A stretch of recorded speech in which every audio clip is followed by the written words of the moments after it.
आपले असे कुणीही नसते. श्रीकृष्णाकडून ऐका. आपल्या पौराणिक कथांमध्ये श्रीकृष्ण यांच्या लीला, उपदेशांचे खूपच नावलौकिक आहे. आजही श्रीकृष्णांच्या कथा सगळीकडेच वाचल्या व ऐकल्या जातात. त्याचे गुणगान सगळीकडेच गायले जाते. श्रीकृष्ण जन्माष्टमी मोठ्या उत्साहात आपल्या हिंदू धर्मामध्ये साजरी केली जाते. अनेक जण उपवास, व्रत करतात. महाभारतामध्ये कौरव आणि पांडव यांच्या युद्धामध्ये श्रीकृष्णाने अर्जुनाच्या सारथ्याची भूमिका बजावली होती. त्याचे कौतुक करेल तेवढे कमीच पडते. मित्रांनो, श्रीकृष्णाने अर्जुनाला उपदेश दिलेला खूपच नावलौकिकात आहे. या उपदेशाविषयी आज आपण जाणून घेणार आहोत. श्रीकृष्ण अर्जुनाला कौरवांचा वध करण्यास सांगतात. यावेळेस अर्जुन श्रीकृष्णांना म्हणत असतो की मी माझ्या हातून कोणाचाही वध करणार नाही. ही माझी आपली माणसे आहेत, त्यांचा वध मी कसा करू? कुणाच्या रक्ताने मी माझे हात लाल करून घेणार नाही. अशा विचाराने देखील माझ्या अंगावर काटे यायला लागतात.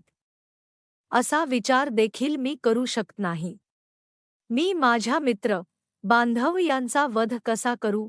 गुरुदेव आपल्या शिष्याला पिता आणि भगवान असतो, तर मी त्यांचा अनादर कसा करू? तेव्हा श्रीकृष्ण त्याला म्हणतात की तू आज यांना आपले म्हणून थकत नाहीयेस. ज्यांच्या प्रित्यर्थ तुझ्या मनात प्रेम, आदरातिथ्य, स्नेह यांची नदी व्हायला लागलेली आहे. पण लक्षात ठेव, हे तेच लोक आहेत जे 13 वर्षापूर्वी द्यूत सभांमध्ये तुझी पत्नी द्रौपदी हिच्या वस्त्रहरणावेळी गप्प बसले होते. त्यावेळी यांच्यापैकी कोणीही तिचे रक्षण करण्यासाठी हात उठवले नव्हते, उभारले नव्हते. आणि तेच हात आज तुझा वध करण्यासाठी उभारले आहेत. आज तुझा आणि पांडवांचा वध करण्यासाठी त्यांचे हात शस्त्र घेऊन तडफडत आहेत.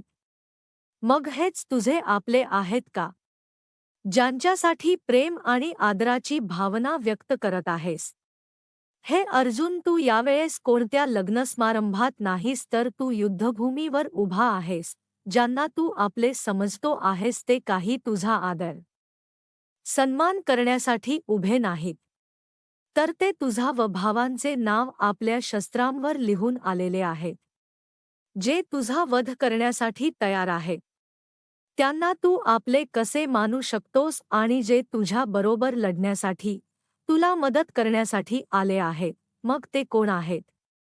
ते तुझ्यासाठी कौरवांच्या शस्त्रांचा सामना करण्यासाठी येथे आले आहेत. मग हे कोण आहेत?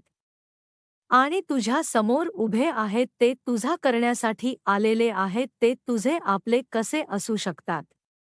अशा प्रकारे श्रीकृष्ण अर्जुनाला आपले या जगात कोणीच नसते याचे स्पष्टीकरण देऊन एक गीता उपदेश आज आपणाला माहिती करून दिला, जो सध्याच्या काळात खूपच नावलौकिकात आहे.